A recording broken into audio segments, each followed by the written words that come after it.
स्वागत है आपका हमारे चैनल पर। तो फ्रेंड, आज मैं काम करके फ्री होके आराम से टीवी देख रही थी, तभी मुझे फोन आ गया कि घर में आने वाले हैं कुछ शाम को कुछ खास मेहमान, और वो मेहमान मेरे लिए बहुत ही ज्यादा खास है। तो मैं उनके लिए बनाने वाली हूँ बहुत ही स्पेशल सी रेसिपी। तो मैंने अपने फ्रिज में चेक किया तो फ्रिज में था लौकी और गोभी। तो इसी के कॉम्बिनेशन से आज हम बनाने वाले हैं एक ऐसी रेसिपी जिसे आप लंच में, डिनर में, किसी भी चीज में यूज करेंगे। आपका पेट तो फुल होगा लेकिन वेट बिल्कुल ही नहीं बढ़ेगा, और बहुत ही ज्यादा न्यूट्रिशन से भरपूर है लौकी और जो हमारी गोभी है। बहुत बच्चे लौकी नहीं खाना चाहते हैं, लेकिन इस रेसिपी में बच्चे क्या बड़े भी लौकी मांग मांग के खाएंगे, और गोभी के साथ जो इसका कॉम्बिनेशन है वो अलग ही लेवल का होगा।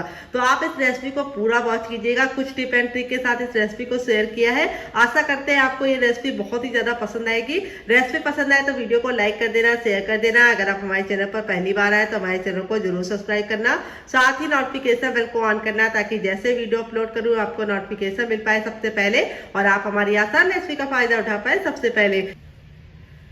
तो यहाँ पे देखिए मैंने क्या लिया है। यहाँ पे मैंने लिया है लौकी, तो कई जगह पे इसे दूधी भी बोला जाता है। अगर इसका कोई नया नाम है तो कमेंट बॉक्स में जरूर बताना। तो यहाँ पे मैंने लिया है गोभी, तो यहाँ पे मैंने फूल गोभी लिया है। एक आती है बंद गोभी, तो बंद गोभी नहीं, आपको फूल गोभी लेना है। तो यहाँ पे जो लौकी हमने ली है उसको हमने ख्याल करके रखा है कि हमने बहुत ज्यादा मोटी लौकी नहीं ली है इस रेसिपी के लिए। तो अब हम सबसे पहले क्या करेंगे, लौकी का जो ये वाला भाग होता है इसको हम अलग कर लेंगे।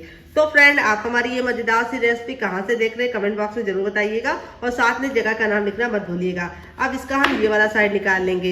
यहाँ पे आपको ख्याल ये रखना है लौकी आपको बीज वाली नहीं लेनी है, हल्की सी सॉफ्ट लौकी लेंगे तो बहुत ही अच्छा रिजल्ट आएगा। तो यहाँ पे देखिए लौकी को मैंने इस तरीके से डिवाइड कर लिया है। अगर बीज वाली लौकी हो तो वो ऐसी बीज वाली हो कि उसके जो बीज हो वो सॉफ्ट हो। अब इसको हम फटाफट इस तरीके से छील लेंगे। तो ये वाला जो नाइफ होता है इससे बहुत ही आसानी से छिल जाता है। किस किस के पास है कमेंट बॉक्स में कमेंट करके जल्दी से बताओ। तो यहाँ पे जो लौकी हमने लिया है वेट ने मुश्किल से हमारी ये आधा केजी है, यानी 500 ग्राम। और यहाँ पे जो हमने गोभी का फूल लिया है वो भी हमारा 500 ग्राम है। अगर आपकी फैमिली लंबी है तो आप लौकी और गोभी की मात्रा को बढ़ा सकते हैं। तो चलिए हम फटाफट लौकी को छील लेते हैं, फिर आपसे मिलते हैं। तो यहाँ पे देखिए लौकी को छीलने के बाद मैंने 2 से 3 पानी अच्छे से वॉश कर लिया है। तो यहाँ पे लौकी को आपको वॉश करने के बाद ही यूज करना है, क्योंकि हम इसको जब यूज करेंगे तब इसको हमें नहीं धुलना है। तो कोई भी सरी सब्जी हो तो उसका इस्तेमाल करने से पहले ही धुल लीजिए, तो उसका रिजल्ट बहुत ही अच्छा आता है। तो यहाँ पे हम लौकी को साइड में रखेंगे। यहाँ पे जो हमारा गोभी है इसको हम कट करेंगे। तो यहाँ पे आप गोभी देख लीजिए आपका गोभी सही है या नहीं। अगर आपको कहीं भी थोड़ा सा गोभी काला वाला लगे तो इस तरीके से आप इसको छील लीजिए। इससे क्या होगा कि कम टाइम में आप जो है कम वेस्ट करके लौकी को अच्छे से साफ कर सकते हैं। तो देखिए जहां जहां मुझे काला लग रहा था इस तरीके से मैंने इसको साफ कर लिया है। अब यहाँ पे हम इस तरह से सबसे पहले गोभी को कट कर लेंगे। तो थोड़ा सा धारदार नाइफ लेंगे तो आप इसको अच्छे से कट कर पाएंगे। यहाँ पे देखिए इस तरीके से अब हम गोभी को बीच से डिवाइड कर लेंगे। ये देखिए अब हम इस तरह से गोभी को कट करेंगे। तो यहाँ पे ये जो फूल है ये थोड़ा सा मोटा है, तो इसको हम बीच से डिवाइड कर लेंगे। ये देखिए, तो यहाँ पे आपको इस तरीके से पता चल जाएगा कि गोभी में कोई कीड़े वगैरह नहीं है, उसको भी आप चेक कर सकते हैं। यहाँ पे बस आपको ख्याल ये रखना है गोभी के फूल को हमें बहुत ज़्यादा पतला नहीं रखना है और बहुत ज़्यादा मोटा नहीं। तो देखिए इस तरीके से हम फटाफट गोभी को इस तरीके से कर लेंगे। अगर आप गोभी नहीं खाते तो आप गोभी को स्किप कर सकते हैं, आप इसकी जगह पे आलू का इस्तेमाल कर सकते हैं। लेकिन अगर गोभी खाते हैं तो जरूर डालना, ये गोभी की बहुत ही ज़्यादा यूनिक रेसिपी है। तो इस समय ठंडियाँ शुरू हो गई हैं, ऐसे में गोभी खाना बहुत ज़्यादा लाभकारी है। तो गोभी की इस रेसिपी को जरूर ट्राई कीजिएगा। तो यहाँ पे देखिए इस तरीके से मैंने कट कर लिया है। यहाँ पे ये वाला जो भाग होता है इसको आप सब्जी में यूज़ कर सकते हैं। तो आज मैं बना रही हूँ गोभी की बहुत ही मजेदार सी चटपटी सी रेसिपी, जिसे खा के आपको मज़ा ही आ जाएगा। तो यहाँ पे देखिए इस तरीके से कट कर लिया है। अब हम गोभी को 3 से 4 पानी अच्छे से वॉश करेंगे, ताकि इसकी जो धूल मिट्टी है वो निकल जाए। तो चलिए वॉश करके लेके आते हैं, फिर आपको दिखाते हैं। तो यहाँ पे देखिए गोभी को मैंने 3 से 4 पानी अच्छे से वॉश कर दिया। इसकी जो धूल मिट्टी थी वो निकल चुकी है। अब चलिए चलते हैं रेसिपी को बनाने के प्रोसेस की तरफ। तो रेसिपी में जो टिप एंड ट्रिक देंगे उसे जरूर फॉलो कीजिएगा, उससे आपका रिजल्ट बहुत ही अच्छा आएगा और आपकी कम टाइम में आप ये रेसिपी बना। तो फ्रेंड आ गए गैस की तरफ। यहाँ पे देखिए मैंने एक कढ़ाई ली, आप चाहे तो पैन भी ले सकते हैं। जो भी बर्तन लीजिए थोड़ा सा भारी लीजिए। यहाँ पे कढ़ाई को हमें बिल्कुल अच्छे से गर्म कर लेना है। जब हमारी कढ़ाई बिल्कुल अच्छे से गर्म हो जाएगी तब इसमें हम डालेंगे 2 गिलास पानी। तो यहाँ पे मैं कटोरे से डाल रही हूँ क्योंकि इसमें 2 गिलास आ जाते हैं। आप चाहे तो गिलास से भी मेजरमेंट कर सकते हैं। 2 बड़ी गिलास है, अगर आपकी छोटी गिलास है तो आपको 4 गिलास लग जाएगी। तो यहाँ पे देखिए कढ़ाई को अच्छे से गर्म करके डालेंगे तो पानी को बॉईल होने में बिल्कुल भी टाइम नहीं लगेगा। तो देखिए पानी में जब एक उबाल हो जाएगा तब इसके बाद हम इसमें डालेंगे नमक। तो नमक आपको अपने टेस्ट के अकॉर्डिंग डालना है। यहाँ पे मैंने हाफ टी स्पून डाला है, आप जितना नमक खाते हैं उतना डाल सकते हैं। फिर इसके बाद हम इसमें डालेंगे क्या, आइए आपको बता देते हैं। तो अब इसमें हम डालेंगे हाफ टी स्पून तक हल्दी। तो यहाँ पे हल्दी डालने से बहुत ही अच्छा सा कलर आएगा। फिर इसके बाद हम इसमें डालेंगे हींग। हींग हमारे पेट के लिए बहुत ज़्यादा लाभकारी होती है और टेस्ट भी अच्छे लेके आती है। और अब इसके बाद हम इसमें डालेंगे हाफ टी स्पून तक सरसों का तेल। तो यहाँ पे आप रिफाइंड ऑयल का इस्तेमाल ना ही कीजिए, तभी आपको अच्छा रिजल्ट मिलेगा। अगर आपके पास सरसों का तेल नहीं है तो आप इसकी जगह पे रिफाइंड ऑयल का इस्तेमाल कर सकते हैं। अब सारी चीज़ों को हम 10 से 15 सेकंड अच्छे से उबालेंगे। यहाँ पे हमें ख्याल ये रखना है, गैस का जो फ्लेम है वो फुल करना है और फुल फ्लेम पे हमें इसको 10 से 15 सेकंड अच्छे से उबालना है। उबालने से जो इसका फ्लेवर है हींग का और हल्दी का बिल्कुल अच्छे से पानी के अंदर समा जाएगा। फिर इसके बाद जब हम इसे यूज़ करेंगे तो बहुत ही अच्छा सा टेस्ट आएगा।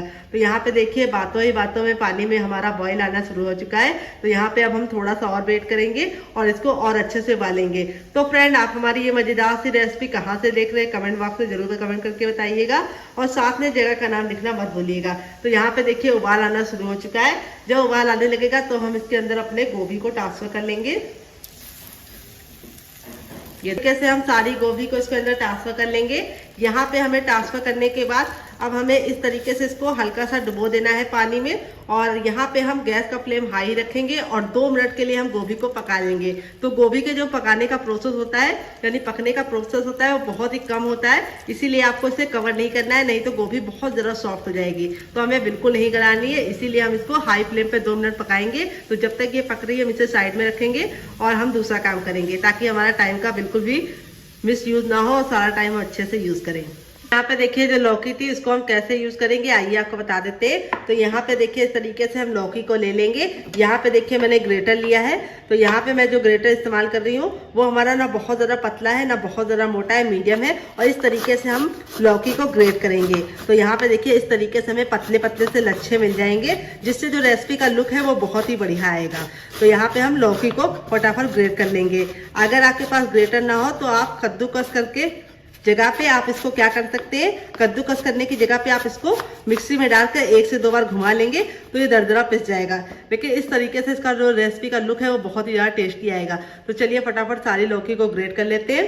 तो फ्रेंड यहाँ पे देखिए लौकी को मैंने ग्रेट कर लिया है। यहाँ पे हमें लौकी का पानी बिल्कुल भी निकालने की जरूरत नहीं है। अगर हम पानी निकाल देंगे तो लौकी का जो सारा पोर्शन है वो निकल जाएगा। तो हम ऐसे ही लौकी का इस्तेमाल करेंगे।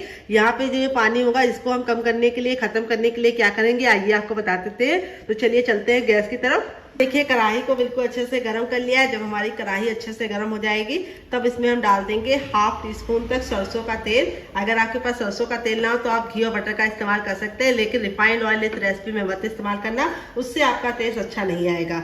जैसे ही हमारा तेल अच्छे से गर्म हो जाएगा तो यहाँ पे हम सरसों का तेल इस्तेमाल करें तो हमें इसको बिल्कुल अच्छे से गर्म करना है। अगर आप गर्म नहीं करेंगे तो सरसों के तेल में एक कड़वापन होता है जिसकी वजह से सारा रेसिपी का टेस्ट बेकार हो सकता है। तो यहाँ पे देखिए तेल बिल्कुल अच्छे से धुआंधार गर्म हो गया। तब एक चुटकी हम इसके अंदर डाल देंगे हींग और हींग को हम 10 से 15 सेकंड चटकाने के बाद अब इसके अंदर अपनी लौकी को ट्रांसफर कर देंगे। तो गैस का जो फ्लेम है वो हमें हाई ही रखना है। तो इससे क्या होगा, लौकी का जो पानी है वो भी खत्म हो जाएगा और जो उसका प्रोसेस है वो भी नहीं निकलेगा। तो जैसे जैसे मैं इस रेसिपी को बना रही हूँ उसी तरीके से आप बनाएंगे तो आपका रिजल्ट बहुत ही अच्छा आएगा। तो फ्रेंड रेसिपी में आपको कुछ भी अच्छा लग रहा हो तो प्लीज़ रेसिपी को एक लाइक जरूर दे दीजिए। बाद में आप उसे लाइक करना भूल जाते हैं। अगर रेसिपी पसंद नहीं आ रही तो आप इसे डिसलाइक भी कर सकते हैं, लेकिन कुछ तो कीजिए। तो यहाँ पे हम जो भी बर्तन इस्तेमाल करेंगे, चाहे कढ़ाई लीजिए चाहे पैन लीजिए, थोड़ा सा भारी लीजिए और इस तरीके से हम बिल्कुल अच्छे से हाई फ्लेम पे 10 से 15 सेकंड कुक करेंगे तो ताकि इसका जितना भी नमी है वो ख़त्म हो जाए। तो इस तरीके से आप यूज़ करेंगे तो ये रेसिपी 10 से 15 दिन तक बिल्कुल भी ख़राब नहीं होगी। अगर लौकी में पानी रह गया तो रेसिपी ख़राब हो सकती है। तो यहाँ पे हमें कंटिन्यू चलाते हुए हाई फ्लेम पर इसे 10 से 15 सेकंड भून लेना है। तो लौकी हमारी इस तरीके से हम ग्रेट करके लेंगे तो इसको जो पकने का प्रोसेस है वो बहुत ही कम हो जाएगा। तो यहाँ पे लौकी को हमें 100% नहीं कुक करना है, बस हमें लौकी का कच्चापन दूर करना है और इसकी जो नमी है वो भी खत्म करनी है। तो यहाँ पे हम नमक का इस्तेमाल नहीं करेंगे। अगर आप नमक डाल देंगे तो लौकी हमारी गल जाएगी, जो हमें नहीं चाहिए। फ्रेंड देखिए 1 मिनट के बाद इस तरीके से लौकी हमारी बिल्कुल अच्छे से ड्राई हो चुकी है। इसका जितना भी नमी था वो खत्म हो गया है। अब लौकी को हमें बहुत ज़्यादा नहीं गलाना है, यानी इसका पानी बहुत ज़्यादा नहीं खत्म करना है, बस जो एक्स्ट्रा पानी था वो हमने निकाल लिया है। अब यहाँ पे हम क्या करेंगे, इसको एक प्लेट में निकाल लेंगे। कैसे हमने लौकी को इस तरह से प्लेट में निकाल दिया है। अब इसको हम इस तरीके से फैला देंगे ताकि लौकी हमारी ठंडी हो जाए, गर्म नहीं इस्तेमाल करनी है। तो चलिए इसको साइड में रख देते हैं पंखे के नीचे, जब तक ये ठंडी होगी तब तक हम दूसरा काम कर लेंगे, इसे साइड में रखेंगे। तो फ्रेंड 2 मिनट हो चुका है हमारी गोभी को पकते हुए। यहाँ पे देखिए गोभी हमारी बिल्कुल अच्छे से कुक हो गई है। यहाँ पे हमारी गोभी बिल्कुल भी ओवर कुक नहीं हुई है क्योंकि हमने इसको कवर नहीं किया था। तो आपका रिजल्ट भी ऐसे ही आएगा अगर आप मेरी बताई टिप एंड ट्रिक को फॉलो करेंगे। और यहाँ पे देखिए हल्दी डालने की वजह से कितना खूबसूरत सा कलर आया है। अब इसको हम इस तरीके से निकाल लेंगे एक बर्तन में। यहाँ पे हमें पानी का इस्तेमाल नहीं करना है, तो इसलिए हमें सिर्फ गोभी लेनी है। और ये पानी आप लोग वेस्ट मत कीजिएगा, आप इसको ग्रेवी में यूज कर सकते हैं। अगर आप कोई भी सब्जी बना रहे हैं तो उसके अंदर ये पानी को यूज कर लीजिए, या फिर आप अगर आटा गूंद रहे हैं तो इस पानी से आटा गूंद के पराठे आप बना सकते हैं, लेकिन रोटी मत बनाइएगा। तो चलिए यहाँ पे देखिए मैंने गोभी को निकाल लिया है। तो यहाँ पे देखिए गोभी हमारी काफी ज़्यादा गर्म है, तो इसको हम ठंडा होने के लिए छोड़ देंगे। तो जब तक ये ठंडा होगा हम इसे साइड में रखेंगे और आगे का काम करेंगे। फ्रेंड यहाँ पे देखिए मैंने एक पैन लिया है, पैन को बिल्कुल अच्छे से गर्म कर लेंगे। ना इसके अंदर घी डालेंगे, ना बटर डालेंगे, ना ही ऑयल डालेंगे। जब हमारा पैन अच्छे से गर्म हो जाएगा तब इसके बाद इसमें 1/2 टीस्पून हम डालेंगे सौंफ, और इसी के साथ हमने 1 चुटकी इसके अंदर डाल दी है हींग सौंफ के साथ ही। फिर इसमें हम डालेंगे ब्लैक पेपर यानी काली मिर्च, जो हमें ज़्यादा नहीं डालना है, सिर्फ हमें डालना है 7 से 8। फिर इसके बाद हम इसमें डालेंगे साबुत धनिया, नहीं डालेंगे, साबुत जीरा डालेंगे। फिर इसके बाद हम इसमें डालेंगे 1 साबुत खड़ी लाल मिर्च, जिसको हम इस तरीके से तोड़कर डाल देंगे। और यहाँ पे हम सारी चीज़ों को 10 से 15 सेकंड भून लेंगे। यहाँ पे हमें ख्याल ये रखना है कि यहाँ पे हमें इसको काला नहीं करना है, भूनने से बहुत ही अच्छा फ्लेवर आएगा। और दूसरी बात, जो मसालों का मॉइस्चर होगा वो भी खत्म हो जाएगा और इस रेसिपी को आप लंबे समय तक स्टोर कर पाएंगे। तो यहाँ पे देखिए इस तरीके से मैंने भून लिया है। जब ये चटकने लगे तब गैस के फ्लेम को बंद कर देंगे और इसे एक प्लेट में निकाल कर ठंडा कर लेंगे। तो यहाँ पे देखिए मैंने क्या लिया है, यहाँ पे मैंने लिया है छोटा वाला ईमान दस्ता। अगर आपके पास ये ना हो तो आप छोटा वाला मिक्सी जार भी ले सकते हैं। यहाँ पे देखिए जो मसाले मैंने भून के लिए थे बिल्कुल अच्छे से ठंडे हो गए, ये हम इसके अंदर ट्रांसफर कर देंगे। और इसी के साथ हम इसमें थोड़ा सा नमक ऐड कर देंगे, 1/2 टीस्पून तक। और यहाँ पे हम इसको हल्का सा दरदरा सा कूट लेंगे। यहाँ पे ख्याल ये रखना है कि हमें इसका फाइन पाउडर नहीं बनाना है। तो अगर आपके पास ये ना हो तो आप इसे मिक्सी जार में एक बार डाल के ग्राइंड कर लीजिएगा, बस एक बार चला के, ताकि ये दरदरा पिस जाए। तो चलिए इसको कूट लेते हैं। तो फ्रेंड देखिए इस तरीके से मैंने इसको दरदरा कूट लिया है। चलिए आपको निकाल के दिखा देते हैं। तो देखिए इस तरीके से मैंने इसको दरदरा रखा है, जिससे इसका लुक भी बहुत ही अच्छा आएगा और टेस्ट भी अच्छा आएगा। तो यहाँ पे देखिए पैन को वापस से गर्म कर लिया। जब हमारा पैन अच्छे से गर्म हो जाएगा तब इसके बाद हम इसमें डालेंगे 1 चम्मच सरसों का तेल। तेल बिल्कुल अच्छे से गर्म कर लेना है। जब तक तेल गर्म नहीं होगा हमें कुछ भी नहीं करना है। जैसे ही हमारा तेल गर्म हो जाएगा हम क्या करेंगे, इसके अंदर डालेंगे 1/2 टीस्पून तक जीरा, 1/2 टीस्पून हम इसमें डालेंगे सौंफ मोटी वाली, और 1 चुटकी हम इसके अंदर डालेंगे हींग। तो यहाँ पे हमें ख्याल ये रखना है हींग हमें ज़्यादा नहीं डालना है, सिर्फ 1 चुटकी डालनी है। फिर इसके बाद हम इसमें डालेंगे एक मीडियम साइज का प्याज। अगर आप प्याज नहीं खाते तो प्याज को स्किप कर सकते, खाते तो जरूर डालिएगा। तो यहाँ पे हमने गैस का फ्लेम मीडियम कर देना है। प्याज को हमें हल्का सा ट्रांसपेरेंट होने तक पकाना है, प्याज को बिल्कुल भी जलाने की जरूरत नहीं है। और अब इसके बाद हम इसमें डालेंगे अदरक और लहसुन का पेस्ट। तो यहाँ पे अदरक और लहसुन जरूर डालनी है पेस्ट, जिससे बहुत ही अच्छा सा टेस्ट आएगा। यहाँ पे देखिए इस तरीके से मैंने डाल दिया है। अब पेस्ट को भी हम 10 से 15 सेकंड अच्छे से भून लेंगे, काला बिल्कुल भी नहीं करेंगे। तो अगर आप चाहें तो अदरक और लहसुन को कट करके भी डाल सकते हैं, लेकिन फिर वो मुंह में आता है तो अच्छा टेस्ट नहीं आता है। तो प्याज को हमें 10 से 15 सेकंड अच्छे से कुक कर लेना है, ताकि प्याज की जितनी भी नमी है वो खत्म हो जाए। फिर इसके बाद हम थोड़ी सी कसूरी मेथी डाल देंगे और गैस के फ्लेम को बिल्कुल मीडियम कर देंगे और 10 सेकंड के लिए इसे भुनने के लिए छोड़ देंगे। तो यहाँ पे हमारी जो ये गोभी थी बिल्कुल अच्छे से ठंडी हो गई है, इतनी ठंडी हो गई कि हम इसे आराम से छू पा रहे हैं। तो अब इसके साथ हम काम करेंगे, तो चलिए करते हैं। तो अब हम क्या करेंगे, यहाँ पे हमने ले लिया है मैसर और इस तरीके से हम गोभी को हल्का हल्का सा मोटा मोटा सा मैश कर लेंगे। यहाँ पे ख्याल ये रखना है गोभी को हमें बहुत ज़्यादा बारीक नहीं करना है, इसीलिए हम इसको मैसर से मैश कर रहे हैं। अगर आप इसको मिक्सी जार में चाहे तो एक बार डाल के चला लीजिएगा, जिससे बिल्कुल अच्छे से हो जाएगा। अगर आपके पास मैसर ना हो, अगर मैसर हो तो आपको इसे मैश से इस तरीके से मैश करना है, मैसर से ही। तो इस तरीके से जब आप गोभी को मैश करेंगे तो गोभी का जो टेक्सचर है वो भी बहुत ही अच्छा आएगा और लुक भी बहुत ही प्यारा आएगा। तो फ्रेंड देखिए इस तरीके से मैंने गोभी को बिल्कुल अच्छे से मैश कर लिया है और यहाँ पे गोभी को हमने इस तरह से अच्छे से मैश किया है ताकि गोभी के बिल्कुल भी मोटे मोटे से चंक ना रहे, लेकिन मैंने इसको बहुत ज़्यादा बारीक नहीं किया, इस तरह से दरदरा मैश किया है। अब हम क्या करेंगे, चलते हैं गैस की तरफ। जो हमने प्याज रखी थी वो पक गई होगी। तो यहाँ पे देखिए प्याज हमारी अच्छे से कुक हो गई है। तब इसके बाद हम इसमें थोड़े से मसाले ऐड करेंगे, बहुत ज़्यादा बेसिक मसाले, थोड़ा सा टर्मरिक पाउडर यानी हल्दी। फिर इसके बाद हम इसमें डालेंगे थोड़ी सी कुटी हुई लाल मिर्च, ज़्यादा नहीं डालनी है। फिर इसके बाद हम इसमें डालेंगे क्या, आइए आपको बता देते हैं। तो अब इसके बाद हम इसमें डालेंगे चटपटा बनाने के लिए चाट मसाला। अगर आपके पास चाट मसाला ना हो तो आप इसकी जगह पे नींबू का रस डाल सकते हैं या फिर ड्राई आमचूर पाउडर यानी खटाई का इस्तेमाल कर सकते हैं। मसालों को हमें 10 से 15 सेकंड भूनने के बाद अब इसके बाद हम इसमें ऐड करेंगे चौथाई चम्मच गरम मसाला, जो मेरा होममेड है। अगर आपको इसकी रेसिपी चाहिए तो कमेंट बॉक्स में कमेंट करना, आपके साथ शेयर करेंगे। तो यहाँ पे देखिए मसालों को मैंने अच्छे से भून लिया है। फिर इसके बाद हमने जो ये गोभी को हल्का सा अच्छे से दरदरा करके रखा है, ये डाल देंगे इसके अंदर। तो अगर आप इसको पीसेंगे तो लौकी बहुत ज़्यादा चिपचिपी हो जाएगी, इस तरीके से दरदरी पीसेंगे तो बहुत ही अच्छा रिजल्ट आएगा। अब गैस के फ्लेम को हाई कर देंगे और लौकी हम बोल रहे हैं, यहाँ पे हमारी गोभी थी, इसको हम 10 से 15 सेकंड अच्छे से भून लेंगे। भूनने से बहुत ही अच्छा सा फ्लेवर आ जाएगा। तो यहाँ पे हमें थोड़ा सा नमक इसके अंदर कम लग रहा है तो हम इसके अंदर नमक डाल देंगे। तो यहाँ पे देखिए मैंने थोड़ा सा नमक डाल दिया है और नमक डालने के बाद इसको अच्छे से हम फिर से भून लेंगे। यहाँ पे ख्याल ये रखना है कि हमें इसको 10 से 15 सेकंड भून लेना है। भूनने से बहुत ही अच्छा सा टेक्सचर आ जाएगा और जैसे ये ठंडा होगा और ही ज़्यादा सख्त होता जाएगा, इसीलिए हमें इसको बिल्कुल भी ड्राई नहीं करना है, यानी एक्स्ट्रा ड्राई नहीं करना है। तो यहाँ पे देखिए मैंने इसको अच्छे से भून लिया है। अब इसके अंदर मैं डालूंगी फ्रेश हरा धनिया, जिससे बहुत ही सुंदर सा लुक आएगा। तो यहाँ पे आपको ख्याल ये रखना है कि हरा धनिया में बिल्कुल भी नमी नहीं होनी चाहिए। हरा धनिया को अच्छे से वॉश करने के बाद पैन के नीचे रख दीजिएगा, जब ड्राई हो जाए तब इसको कट करके डालिएगा। तो चलिए हरा धनिया कट करके डालते हैं।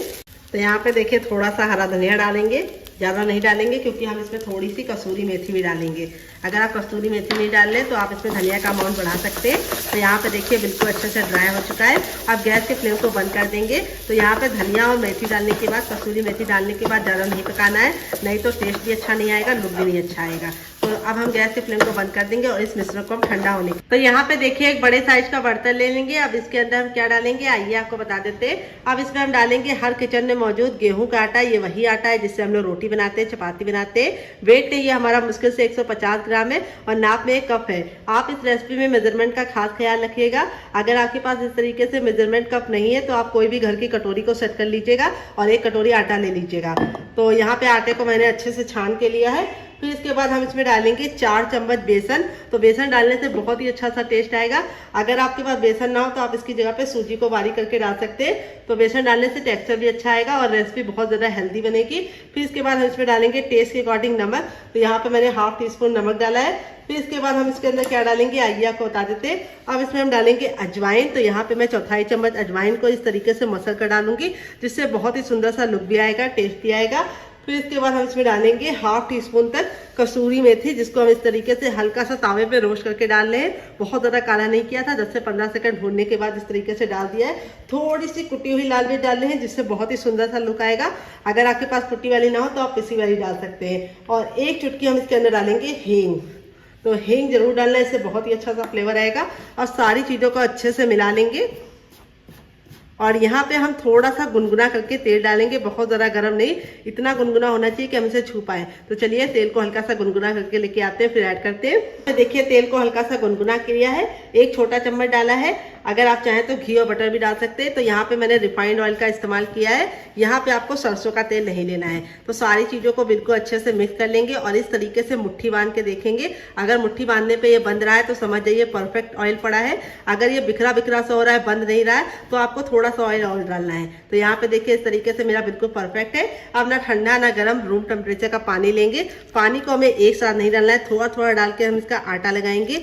आटा हमें ना पत्थर जैसा हार्ड लगाना है, ना बहुत ज़्यादा सॉफ्ट लगाना है। जैसे हम रोटी के लिए आटा लगाते हैं उसी तरीके से हमें मीडियम सॉफ्ट डो लगाना है। तो थोड़ा थोड़ा पानी डाल के इसका आटा लगाएंगे तो बहुत ही अच्छे से लगेगा। यहाँ पे आपको ख्याल ये रखना है, आटे को हमें हल्के हाथों से लगाना है, बहुत ज़्यादा प्रेशर नहीं देना है। तो यहाँ पे बेसन डालने की वजह से आटा थोड़ा सा आपके हाथों में चिपकेगा, लेकिन रिजल्ट बहुत ही अच्छा आएगा। तो यहाँ पे देखिए थोड़ा थोड़ा पानी डाल के इस तरीके से हमें आटे को बिल्कुल अच्छे से बांध लेना है। तो यहाँ पे मैं आपको बता दूंगी कि एग्जैक्टली इसके अंदर कितना पानी गया है, अभी आपको बताऊंगी। पहले मैं डाल लेती हूँ। तो यहाँ पे देखिए इतना आटा लगाने में मुझे 1 गिलास पानी में आधा गिलास पानी इस्तेमाल हो गया है और आधा गिलास पानी हमारा बच गया है। यहाँ पे देखिए आटा हमने बहुत ज़्यादा हार्ड लगाया है ना बहुत ज़्यादा सॉफ्ट लगाया है। इस तरीके से आटा हमने लगा के कम से कम 5 से 10 मिनट को छोड़ देना है। आटे को हमें गूंदना नहीं है। तो इस रेसिपी में आटे को गूंदने का कोई भी झंझट नहीं है। तो 5 मिनट में ये आटा बिल्कुल अच्छे से फूल जाएगा तो हम इस्तेमाल करेंगे। तो यहाँ पे देखिए लौकी हमारी इतनी ठंडी हो गई कि हम इसे आराम से छू पा रहे हैं। जब हल्की सी ठंडी हो जाए तभी इस्तेमाल करना है, गर्म लौकी का इस्तेमाल नहीं करना है। फिर यहाँ पे हमने लिया है दही, जिसको मैंने अच्छे से फेंट लिया है और उसमें मैंने पानी डालकर उसको हल्का सा पतला कर लिया है। अगर आप चाहें तो इसकी जगह पे छाछ भी ले सकते हैं। इसमें मैंने थोड़ा सा काला नमक, थोड़ा सा सफेद नमक और थोड़ा सा मैंने इसके अंदर लाल मिर्च डाला है, जिसकी वजह से इसका कलर ऐसा हो गया है। फिर इसके बाद हम इसके अंदर डालेंगे अपनी लौकी, ये देखिए। और लौकी डालने के बाद अब इसको हम अच्छे से मिक्स कर लेंगे अच्छे से। तो मैं बना रही हूँ लौकी का बहुत ही मज़ेदार सा हेल्दी सा रायता।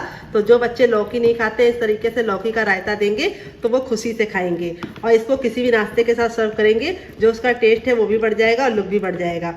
यहाँ पे जो हमने मसाला बना के रखा था वो हम डाल देंगे इसके अंदर और ये मसाले से बहुत ही अच्छा सा टेस्ट आएगा रायते में। तो यहाँ पे देखिए मैंने पतला रखा था, तब भी लौकी डालने के बाद इस तरीके से गाढ़ा हो गया है, इसीलिए आपको गाढ़ा दही का इस्तेमाल नहीं करना है। यहाँ पे देखिए मैं तड़का लगाऊंगी। तड़का लगाने के लिए मैंने 1 चम्मच तेल को अच्छे से गर्म कर लिया। फिर इसके बाद ½ टीस्पून डाल देंगे जीरा। जीरा हमें 10 से 15 सेकंड अच्छे से चटका लेना है, काला बिल्कुल भी नहीं करना है। जैसे हमारा जीरा चटक जाएगा हम इसके अंदर डाल देंगे और इस तरीके से हमें इसको डाल के इस तरह से कर लेना है ताकि बिल्कुल भी लगा हुआ वेस्ट ना हो।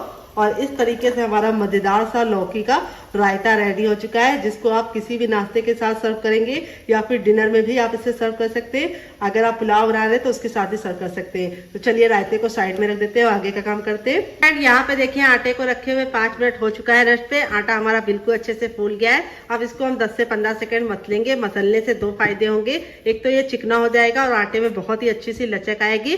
तो ये रेसिपी बहुत ज़्यादा हेल्दी बनने वाली है क्योंकि हम इसे गेहूँ के आटे से बना रहे हैं। अगर आप गेहूं के आटे से नहीं बनाना चाहते तो आप इसे मैदे से बना सकते हैं और अगर आप चाहें तो आटा और मैदा दोनों ले सकते हैं। तो मैंने बेसन डाला है जिससे बहुत ही अच्छा सा रिजल्ट आएगा। तो बहुत सारे लोगों की शिकायत होती है जब नाश्ता गरम गरम खाते हैं तब तो कुरकुरा और क्रिस्पी रहता है, बाद में चुई चुई सा हो जाता है। तो इस तरीके से मसलेंगे तो बहुत ही कुरकुरा और खस्ता नाश्ता तैयार होगा। अब यहाँ पे हम ले लेंगे रोटी वाला चकला और अब हम क्या करेंगे, इसके ऊपर थोड़ा सा सूखा आटा डालेंगे। यहाँ पे मैं गेहूं का ही डाल रही हूँ, आप चाहे तो चावल का भी डाल सकते हैं। अब इस तरीके से हम इसको 10 से 15 सेकंड मसल लेंगे और मसलने के बाद अब इसको हम 3 भाग में डिवाइड करेंगे। तो यहाँ पे 2 को हम साइड में रख लेंगे और 1 को हम लेंगे और इस तरीके से हम इसको मसलते हुए और इस तरीके से हम इसकी एक लोई बना लेंगे। आटा देखिए बहुत ज़्यादा ना सॉफ्ट है ना बहुत ज़्यादा हार्ड है। इसी तरीके से आपका भी डो आएगा अगर आपने मेरी बताई टिप एंड ट्रिक को फॉलो करके इस रेसिपी को बनाया। अब यहाँ पे हम क्या करेंगे, इस तरीके से इसकी कटोरी रेडी करेंगे। यहाँ पे ख्याल ये रखना है जो कटोरी का बीच वाला भाग होता है वो मोटा होना चाहिए और साइडों को हमें पतला करना है। इस तरीके से घुमाते हुए इसकी एक कटोरी रेडी कर लेनी है गहरी। ये देखिए बहुत ही आसान रेसिपी है। यहाँ पे देखिए ये जो था बिल्कुल अच्छे से ठंडा हो गया है। ठंडा होने के बाद इस तरीके से हम इसके अंदर बीचों बीच में फिल करेंगे। यहाँ पे इसका अमाउंट आप अपने टेस्ट के अकॉर्डिंग रख सकते हैं। अगर आपको चटपटा खाना है तो स्टफिंग थोड़ी ज़्यादा भरिए, अगर आपको हल्का सा कम चटपटा खाना है तो आप स्टफिंग को कम रख सकते हैं। तो देखिए इस तरीके से हमें करने के बाद थोड़ा सा सूखा आटा डाल देना है। इससे क्या होगा कि जब हम इसको फोल्ड करेंगे तो बिल्कुल भी चिपकेगा नहीं। ये देखिए इस तरीके से आपको इसे अंदर की तरफ घुसाते हुए पूरा अच्छे से लॉक कर देना है सील। ये देखिए जैसे जैसे मैं कर रही हूँ उसी तरीके से आप करेंगे तो आपका रिजल्ट बहुत ही अच्छा आएगा। और अब हम थोड़ा सा सूखा आटा डाल देंगे और अब हम बेलन से इसको रोल आउट करेंगे। तो चलिए बेलन ले लेते हैं। तो यहाँ पे देखिए मैंने बेलन ले लिया है। अब इसको बेलने से पहले थोड़ा सा सूखा आटा इसके ऊपर डाल देंगे और इस तरीके से हम इसको आटे से हल्का सा कोट कर लेंगे ताकि जब हम इसे बेलें तो बिल्कुल भी दिक्कत ना हो। तो बेलने से पहले आपको क्या करना है, इसको पहले हाथों से इस तरीके से चपटा करते हुए स्टफिंग को चारों तरफ फैला लेना है। तो जिन लोगों की शिकायत होती है कि उनकी स्टफिंग एक जगह इकट्ठी हो जाती है वो इस टिप को जरूर फॉलो करें। अगर ये पराठा थोड़ा सा बेलते समय फट भी जाता है तो घबराने की जरूरत नहीं है। इसमें जब आप स्टफिंग भरेंगे ओवर तो हल्का सा तो ये फटेगा ही, लेकिन टेस्ट में बहुत ही ज़्यादा गजब आएगा। तो इस तरीके से घुमाते हुए बिल्कुल हल्के हल्के हाथों से इसको हम बेल लेंगे। यहाँ पे हमें ख्याल ये रखना है कि हमें इसे बहुत ज़्यादा ना मोटा बनाना है ना बहुत ज़्यादा पतला, तो हल्का हल्का सा प्रेशर देते हुए इसे बेलेंगे। इस तरीके से घुमाते हैं तो बहुत ही अच्छा सा रिजल्ट आएगा। तो देखिए इस तरीके से मैंने इसको बेल लिया है। अब इसको हम हल्का सा हाथों से बढ़ाएंगे। तो हाथों से बढ़ाने से क्या होगा कि बिल्कुल, तो देखिए इस तरीके से हो गया है। अब हम चलते हैं इसको बनाने के प्रोसेस की तरफ। तो फ्रेंड यहाँ पे देखिए मैंने एक पैन लिया, आप चाहे तो तावा भी ले सकते हैं। पैन को बिल्कुल अच्छे से गर्म कर लेंगे। जब हमारा पैन गर्म हो जाएगा तो इसके अंदर ना घी डालेंगे, ना बटर डालेंगे, ना ही ऑयल डालेंगे। हम इसके अंदर अपने पराठे को डाल देंगे और इसको हम 10 सेकेंड हाई फ्लेम पे पकाएंगे। यहाँ पे आपको ख्याल ये रखना है, इसे हाई फ्लेम पे ही पकाना है 10 सेकेंड। और 10 सेकेंड के लिए हमें इसको ऐसे ही छोड़ देना है। 10 सेकेंड के बाद इस तरीके से हम इसको पलट लेंगे। ये देखिए कितना बढ़िया सा इस तरीके से व्हाइट व्हाइट सा आ गया। अब इसको हम धीमी धीमी आंच पर 2 मिनट के लिए सेकेंगे। पराठे को बनाने के लिए आपको जो गैस का फ्लेम है वो मीडियम रखना है, हाई नहीं रखना है। अगर आप हाई रखेंगे तो पराठे ऊपर से तो सिक जाएंगे, लेकिन अंदर से खस्ता और कुरकुरे नहीं बनेंगे। तो यहाँ पे हम 2 मिनट के लिए इसे धीमी धीमी आंच पर पकाएंगे। बहुत सारे लोग गलती क्या करते हैं, सबसे पहले तेल डालते हैं, फिर उसके बाद उसके ऊपर डाल देते हैं रोटी यानी पराठे वाला। ये गलती आपको नहीं करना है। पहले आपको इस तरीके से जैसे मैं बता रही हूँ उस तरीके से पका लेना है और पकने के बाद ही इसके अंदर ऑयल या बटर या घी जिसका भी चाहे इस्तेमाल करेंगे। तो चलिए 2 मिनट के लिए पकने देते हैं। तो फ्रेंड 2 मिनट हो चुका है धीमी धीमी आंच पर पराठे को पकाते हुए। अब इसको हम टर्न करके देखेंगे। तो देखिए इस तरीके से हल्के हल्के से चिट्टे आने लगे हैं। तब इसके बाद हम इस पर डाल देंगे देसी घी। तो यहाँ पे मैं पराठे को बनाने के लिए देसी घी का इस्तेमाल कर रही हूँ। आप चाहे तो बटर ऑयल या फिर सरसों का तेल भी ले सकते हैं, लेकिन पराठे अगर बना रहे हैं तो देसी घी से बनाएंगे तो बहुत ही अच्छा सा रिजल्ट आएगा। ये मेरा घर का बना घी है। अगर आपको इसकी रेसिपी चाहिए तो कमेंट बॉक्स में कमेंट करना, आपके साथ शेयर करेंगे। तो इस तरीके से हम घी को अच्छे से लगा देंगे। तो देखिए इस तरीके से लगाने के बाद अब हम क्या करेंगे, इसको पलट देंगे और अब हम दूसरे साइड भी लगाएंगे। तो टोटल मैं इसके अंदर एक पराठे के अंदर 1 चम्मच घी का इस्तेमाल कर रही हूँ। अगर आप लोग बहुत कम घी खाते हैं तो आप इसे आधे चम्मच में भी बना सकते हैं, लेकिन घी के साथ अगर 1 चम्मच डालेंगे घी तो इसके साथ पराठे का जो लुक है वो भी अच्छा आएगा, टेस्ट भी अच्छा आएगा और पराठा बहुत ही सोना सोना सा और क्रिस्पी सा बनकर तैयार होगा। तो इस तरीके से घी हमारा थोड़ा सा ठंडा है, तो इस तरह से हम इसको इस तरह से घुमाते हुए चारों तरफ फैला लेंगे। अब धीमी धीमी आंच पर एक साइड से हम इसको पकने देंगे कम से कम 2 मिनट के लिए। तो एक पराठे बनाने में आपको कम से कम 3 मिनट का टाइम लगेगा। पराठे बहुत ही अच्छे से स्टफिंग भर के बने हैं, इसीलिए धीमी धीमी आंच पर सेकेंगे तो बहुत ही अच्छा सा रिजल्ट आएगा। तो यहाँ पे देखिए पराठों पे कितना सुंदर सा लुक आ गया है। अब इस तरीके से हम चम्मच को घुमा घुमा कर इस तरह से इसको करेंगे। इससे क्या होगा, पराठा हर साइड से पकेगा। अब हम इसको क्रिस्पी बनाने के लिए क्या करेंगे आइए आपको बताते हैं। तो हम पराठे को क्रिस्पी बनाने के लिए इस तरीके से चम्मच का इस्तेमाल करेंगे। ये जो फ्लैट वाला चम्मच होता है, अगर आपके पास ये ना हो तो आप इसकी जगह पे मैसर भी ले सकते हैं। मैसर से आप इसको दबा दबा के अच्छे से सेक सकते हैं। अब इसको हम पलट देंगे। ये देखिए कितना सुंदर सा खस्ता सा पराठा रेडी हो रहा है। तो पराठा हमारा बहुत ज़्यादा क्रिस्पी है, इसलिए हल्का सा इस तरह से क्रैक आने लगते हैं। इसका मतलब है कि ये पराठा अंदर तक बहुत ही अच्छे से कुक हो रहा है, बहुत ज़्यादा खस्ता बनना है। तो अगर आपके इस तरीके से क्रैक आ जाए तो घबराने की ज़रूरत नहीं है। पराठा आपका बहुत ही गजब का बनेगा, बहुत ज़्यादा टेस्टी बनेगा। और स्टफिंग हल्की हल्की सी अगर बाहर निकल जाती है तो जो उससे पराठे का लुक है वो बहुत ही अच्छा आता है, टेस्टी बढ़ जाता है। तो इस तरीके से दबा दबा के हम इसको 10 से 15 सेकेंड हाई फ्लेम पे पका लेंगे, क्योंकि पराठा हमारा बिल्कुल अच्छे से डन हो चुका है। कितना प्यारा सा कलर आ गया है। तो आप इसे बहुत ज़्यादा लाल करके भी खा सकते हैं। अगर आप बहुत ज़्यादा क्रिस्पी पसंद करते हैं तो इस तरीके से लाल करके खाइए जैसे मैं बना रही हूँ।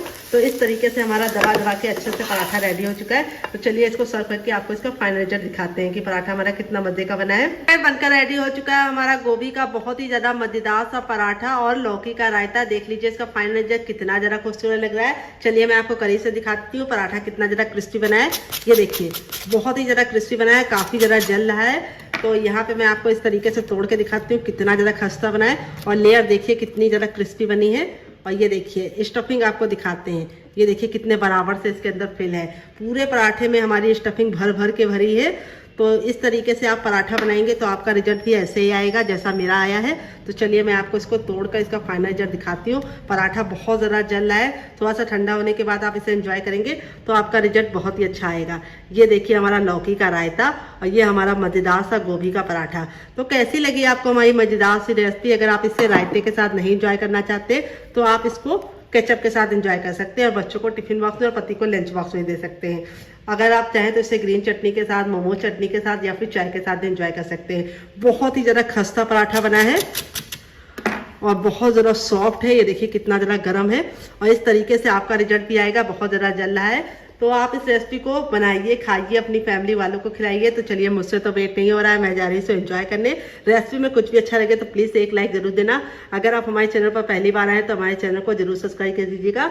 और लौकी के रायते के साथ जो गोभी का पराठे का कॉम्बिनेशन है वो इतना ज़्यादा टेस्टी लगता है कि आप एक बार बना लेंगे तो इसके दीवाने हो जाएंगे। तो चलिए, मुझसे तो वेट नहीं हो रहा है, मैं जा रही हूँ एंजॉय करने। आप भी बनाइए, खाइए, अपनी फैमिली वालों को खिलाइए। और रेसिपी कैसी लगी कमेंट बॉक्स में कमेंट करके बताइएगा। और रेसिपी में कुछ भी अच्छा लगे तो एक लाइक जरूर कीजिएगा। मिलते हैं बहुत ही जल्दी नई रेसिपी के साथ। अपना ख्याल रखिए। Love you all, bye and take care.